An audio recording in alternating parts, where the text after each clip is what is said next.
people are like, wow, this is gonna be the biggest thing ever. Let me put a check, right? Like, it's just an imagination. Like, it's like a dream they're selling people and just throwing the word crypto blockchain into there, collecting $1 million. Boom, nothing ended up happening. The $1 million went to 11. That's what happened, bro. I swear, dude. The palace of broken dreams. That's what happens, man. It's crazy. The palace of broken dreams. Yeah. Yeah, I come from, so my background is in sales and entrepreneurship. So I can smell the bullshit from a mile away. Yeah. Because at one point I was around those kinds of people 24/7. So I knew the guys who sold you on reality and told you the truth, and people who sold you on some super, super wild, uncalled for crap that they made up, you know? So I have a blessing because I don't know anything about technology, but I know people, you know? So me personally, I never got involved. I was involved in crypto a long time ago, like in 2021, and I made some money, but I really just did it to say, I own an Ethereum, you know what I mean? I didn't do it to become a millionaire or whatever. And I still believe crypto can be something big, but it's just not. It will. No, it will. Yeah, definitely. Like, it already is huge. The fact that, you know, Bitcoin, you know, the market cap is going to continue to grow. For sure. Yeah. It'll take hits. Everything, there's a cycle. Of course. You know, even look at Facebook, got cut in half. Now they're climbing back up. I think, what did they hit? Like 400 billion market cap? Now they're climbing back. I think last I looked, Facebook, they hit $1 trillion at the peak. Now I think they're sitting at about 700 billion, right? So everything is going to take a hit. Same thing has been happening to Bitcoin since the day it came out. Nothing can go up forever. Exactly. You know? It's going to continue to take a hit.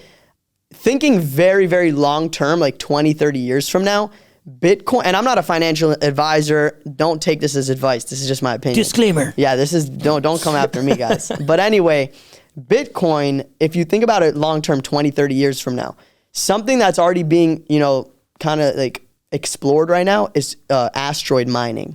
So just imagine now, if you start going into space, mining asteroids and bringing gold down to Earth, what's going to happen to the value of gold, right? So Bitcoin is actually the one, you know, cryptos that are just, you know, built this way. They're the things that can't be, you know, manipulated. And they're saying, yeah, if there's one guy on Earth that has a quantum computer, yeah, they'll crack it and then we're in trouble. But if one guy does it, there's going to be a few others that do it as well. Hopefully, you know, a government that's trusted is the first to have a trusted company like Google or one of these guys, IBM. They build the first quantum so they can make sure everything's secured when everyone else comes in with the crazy computers. But Bitcoin is the one thing that, like, it's going to always have that strong value because, like, if we do start doing asteroid mining, which maybe today it sounds crazy to go to space, bring, you know, gold. But yeah, and not even 210, 20. Elon says he wants to go to Mars like in 5 years. No, right? So it's, and I believe he can do it. No, yeah, listen, if he can get to Mars, we can get to an asteroid and bring gold down, exactly. Right? And that's gold. Same can go for diamonds, which is a whole other story. You know, diamonds is a very manipulated industry. But anyway, all these different elements can just be brought down. And the value of those things, like you see now, China, I think just came out, it said they bought the most gold out of any country because they want to build up the reserves, right? You see what's happening to the dollar, right? Inflation is not the best thing ever. So now people are looking towards gold. But I think Bitcoin long term, and I'm not a financial advisor, it's my opinion. I think Bitcoin is like the digital gold that cannot be played with. That's my opinion, not a financial advisor. So two words that never go together, trusted and government. That's the issue. Listen, you're right. Look. I think you need to have some level of trust. You don't want to just be like, oh, just, you know, throw back, you know, like the trust fall. You don't want to do trust fall. But for the most part, you know, the government does have guidance for the average person to help them on some level, right? And I'm not saying like the handouts. I don't like handouts. I'm not about the handout world. But like people need guidance. People need some sort of support. That's why people come to the U.S. because we are, you know, the best government according to everyone that wants to move to the U.S. and live in the American dream, right? Because we have the best government. Even if you think it's not 100% trusted, this, that, at the end of the day, the U.S. is looked at as the number one place to be. We have the best system. I'll give you that. Best system. And the government controls that system and games can be played. I agree with you. A lot of games are being played. I agree. At the end of the day, people are in the government and people are imperfect. So yeah, exactly. It's true. Yeah. But for the most part, I do agree with you that it does need to be regulated somehow because at the end of the day, if it's just a Wild West, it's not gonna. Yeah, it's not gonna turn out well. It's just gonna be chaotic and insane, and the things like, you know, people getting burned are gonna happen inevitably. So, but yeah, I'm with you. I see where you're going with that. the thing is, it was built on kind of a utopia kind of idea, and those ideas never work out because it's like I said, you know, we're people and we're imperfect. And things are gonna happen no matter what. So it's true. But I do have faith in it though, long term. So it'll turn out into something good. So you said, so I want to go back to something you said. You always think in 5 years, right? So what do you think about 5 years from now? Where are you gonna be at? What's LinkMe gonna be at? Listen, God willing, in 5 years from now, if you meet someone, they're not asking for your number. They're saying, "What's your LinkMe?" God willing, right? That's the big dream. And it's funny. It hasn't happened to me like that yet. But like a cool story is like I went to Mexico for my girlfriend's birthday. We went to Cancun, and I'm just there wearing a LinkMe hat. And dude, this is the craziest thing that's ever happened. This happened like a year ago. Some girl like walks up to me and says, "Oh, you know about LinkMe?" And I was like, "Yeah, it's my company." She's like, "No, it's not." I'm like, "I swear it's my company." I show her I'm logged into like the LinkMe Instagram. I show her my profile, whatever. She's shocked. She's showing me on her phone she has the LinkMe app. And she's from the UK. So I was like, "Damn, this shit's moving. Like something's going on over here, man. This is like, it's moving." That's awesome. So that was really cool. But the big goal is like for someone to not know who I am. I walk up to them and they're just meeting me for the first time. "Hey, it's my LinkMe, get my info." Right? That's really sick. That's something that like I want everyone to you know run into. And just LinkMe is like the new handshake. That's my dream in 5 years. So yeah. That's dope, man. Yeah, that's talk about a vision. Yep. Let's see, step by step. Yeah. Step by step. Exactly. So switching gears a little bit. So how does obviously LinkMe is free. We don't pay anything. Yeah. So how do you guys benefit as a company? So listen, there's many ways, and just to kind of point to for educational purposes for people to understand, I'm not a financial advisor. All right, so but WhatsApp. Disclaimer. Yeah, no, I need these disclaimers because like people sue for anything these days. But anyway, you can look at examples like WhatsApp, right? Okay. Facebook acquired WhatsApp, now Meta, right? Facebook acquired WhatsApp for $19 billion, right? This is an app. It's totally free. They're not charging you. I believe they tried at one point to do something. And it was terrible. No one paid, right? Yeah. Maybe people paid. It was a peanut, right, compared to what Facebook is making. So anyway, the acquisition was done because the user base. They had, I believe at the time, it was 400 million users on WhatsApp. So today, whoever controls the eyes of the people, like what are people doing every day, there's value to be made there, right? Now, what every platform does to make money, this is every single platform.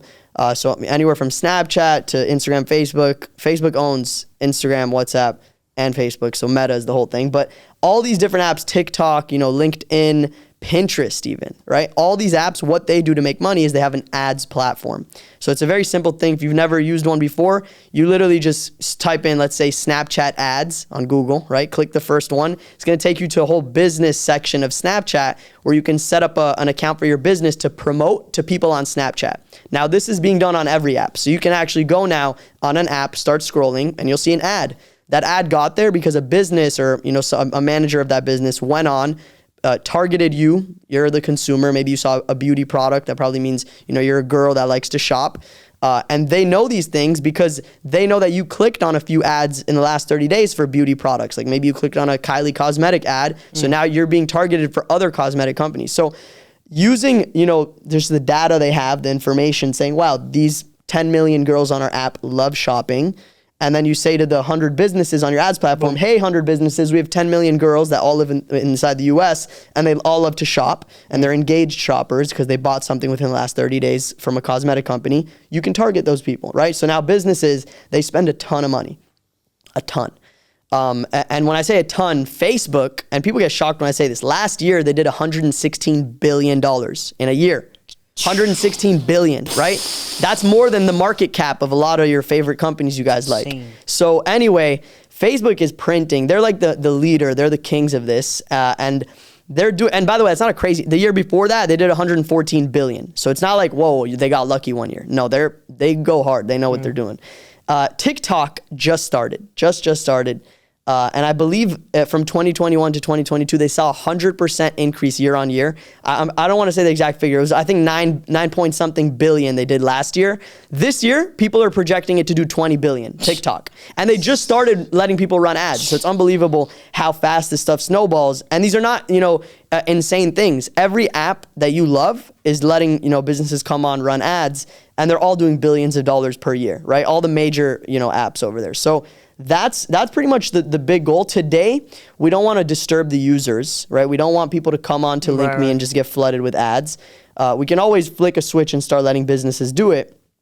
But I really, really like what Mark Zuckerberg said. He did a quarterly call. I forgot which one of the banks was asking him this question, but one of the banks is like, what's your plans on revenue for the new Instagram Reels to compete with TikTok? And what he said is great. He said, listen, the same way we built all the other apps and user bases is by focusing on catering to the users, making them happy, building that out so that, millions and millions of people start adopting that feature or app, and then we'll figure out the revenue, right? Because once you have, millions, tens of millions, hundreds of millions of people coming on, that's people seeing something on your platform, right? So now as they're seeing those things, you start injecting here and there little ads. And there you go. That's the revenue model. And that's pretty much what they all do. That's the primary revenue model. We have a few others that I'm not allowed to say because they're not available to the public, and we did a SEC submission. So that's all I can say. But there are other revenue models as well. That's the primary one that I can say because that's on our site. But yeah. Dope.